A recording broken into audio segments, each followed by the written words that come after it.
Thank you, Helen, and good morning, everyone. On behalf of Mayor Bill de Blasio and the 375,000 people in the government of the City of New York, we welcome you all. We're proud to support the 9th Annual Climate Week and delighted to host 120 affiliated efforts throughout this city, all keeping the spotlight on climate change and highlighting the need for action.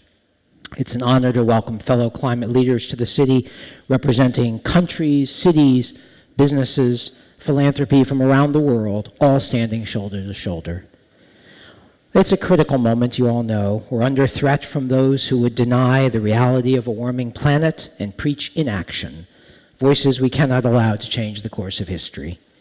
Here in New York City, in the face of climate deniers temporarily in power in our nation's capital, we have pledged ourselves to the most ambitious goals of the Paris Agreement, to do everything we need to do here in New York City to ensure global temperatures do not rise more than 1.5 degrees. New York City has been stepping up to do our part to meet that ambitious goal. We have quadrupled solar power in New York City. It's why we're retrofitting every public building, investing $2.7 billion in our own stock. It's why more than 1,000 electric vehicles are in use in city government agencies, with more every day.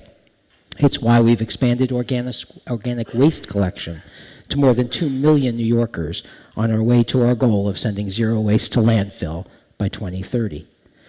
And it's why just last week we announced America's first mandated limits on fossil fuel use in buildings, requiring energy efficiency upgrades in 14,000 large buildings that are responsible for more than a quarter of New York City's greenhouse gas emissions, the largest single step we have taken to date on our path to an 80% reduction in citywide emissions, all the while creating 17,000 good green jobs and $300 million in annual cost savings.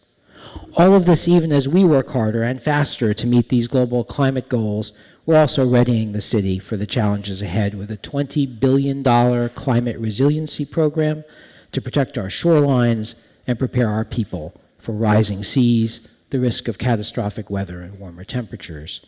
And the hurricanes Irma and Harvey have been a vivid reminder of the urgency of the threat we face. We know we're in this together. We know the world's great cities have to show leadership here, given our responsibility for global climate change.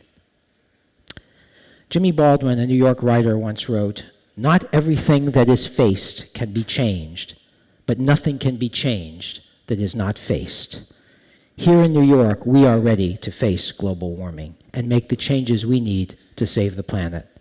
Thank you to the Climate Group for gathering us, this community of leaders each year, for its extraordinary work on the Under 2 Coalition, and particularly on its States and Regions Alliance, of which New York is a proud member.